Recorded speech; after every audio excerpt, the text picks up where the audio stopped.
Ako nga dadon ti ka dito sa Himaya, kaya nga kung gugma ka nimo di malaya. Ang maangkon ka akong gipaninguha, ikaw mao ang katawan ning akong luha. Adlong tanan ako kanimo naghulat, ang gugma ko kanimo naglatay sa akong ugat.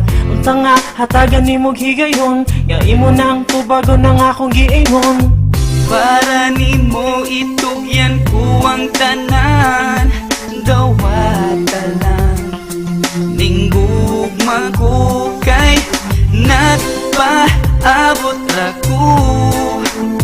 Naghuwat nga dawaton mo, kining gugma nga gipatining kasing-kasing.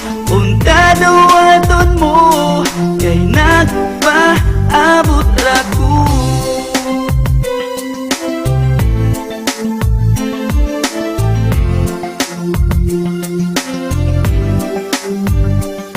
Sa pagdagag sa panahon nga naglakaw ang mga adlaw, nilabay ang katuigan, gipaabot ko ikaw ning kalibutan kung layo ka na. Grabe na kamingaw, may pasigurog kalag ko kay pwede pa kong muduaw. Labas pa ni panumduman ang ato ang panaguban, pamuton gihapon ti ka bisag daghan ako og uban. Dihang ikaw mipalayuan dughan naghuot, nag-abot ang akong luha mo sipunog singot.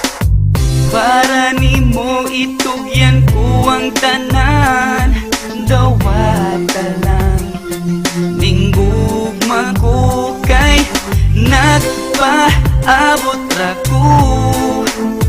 Naghuwat nga dawaton mo, kining gugma nga gipatining kasing-kasing.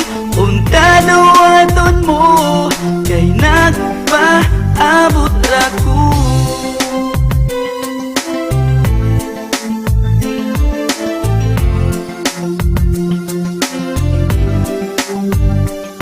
Akong napanayag ang gugma ko kay mura kag si Marian. Wako'y paki kung sa una dahil ikaw kay nasisaryan. Pila pa ba katuig nga angay kong huwaton, dili pa ba ikaw akong itsura. Pare mong dawaton na ni guru pa baka nga wala kay karibal. Hala, tawga ang NBI og ipa-imbestigar inday. Hapit na kong malibat sa sigi og hinuwat, sa mga tamis mo tubaganos ako makadawa.